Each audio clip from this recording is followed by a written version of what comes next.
Imagine this. It's a foggy night in 1850. The cemetery is quiet, except for the sound of a shovel scraping through the earth. Someone's digging, not to bury the dead, but to steal them. Today, we're uncovering 5 shocking reasons people robbed graves in the 1800s. From stolen jewelry to the business of false teeth, grave robbing wasn't just morbid curiosity. It was profit, desperation, and sometimes even science, all rolled into one grim trade. First, the simplest motive was greed. Victorians loved their burial jewelry. Gold rings, lockets of hair, silver crosses, and pocket watches went into the coffins right along with the deceased. Thieves, often local grave diggers or even relatives of the dead, knew exactly where to look. They worked fast, pocketed what they could, and vanished before sunrise. Families rarely reported the crime, not because they didn't care, but because admitting a loved one's grave had been disturbed was humiliating.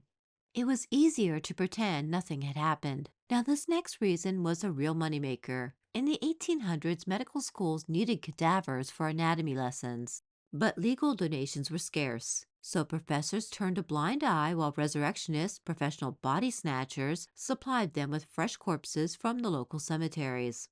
A newly buried body could sell for the modern equivalent of several $1,000s. Entire gangs formed around this trade, digging up graves hours after funerals. In cities like London, Philadelphia, New York, and especially Indianapolis, the practice became so common that families installed iron cages called mort safes to protect their dead. Even then, a determined resurrectionist usually found a way. Now, not every body was fresh enough for dissection, but that didn't mean it was worthless. Medical schools and museums wanted full skeletons that were clean, articulated, and ready for display.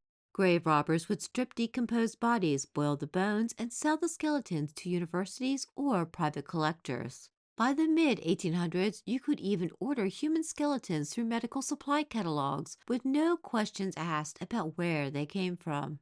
Now, people born with deformities or unusual features were often exhibited in sideshows while they were alive, and tragically, even in death, their bodies were seen as curiosities. The fourth reason graves were robbed was because collectors, doctors, and so-called scientific men paid for these remains. Grave robbers targeted them specifically, sometimes hired by the same people who had exploited the deceased in life.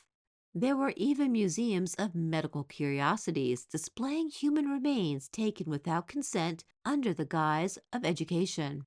And finally, human teeth were big business. Dentures were often made from real human teeth. Grave robbers and even battlefield scavengers stripped corpses of their molars. The finest dentures were known as Waterloo teeth, taken from soldiers killed in battle and sold to dentists across Europe. Others came from freshly buried paupers and executed criminals. For the wealthy, those shining white smiles often came at a terrible cost. Not that the wealthy actually cared where their new teeth came from. So there you have it, 5 shocking reasons people robbed graves in the 1800s. From gold rings to skeletons, from anatomy labs to the dentist's chair, the dead were treated as merchandise. If you enjoyed uncovering this piece of hidden history, don't forget to subscribe and explore more strange stories from the past here on Strange Ago. And, as always, take care.